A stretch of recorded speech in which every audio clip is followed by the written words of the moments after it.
鋭利なものよりも先端を丸くした方が痛みが少ないっていうのは発見されたらしくてですね、まあ難しくてですね、一回これも本当やめちゃおうっていうような感じだったんですよね。量産できないので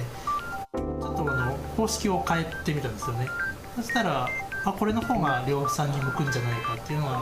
見つかりまして、ようやくっていうところです。この先端を丸めようとかっていう考える人は多分いないんじゃないかなと思って、マニアックな世界のこの技術がどっかで使えないかなと思って、ぜひそれを逆に教えてもらう立場で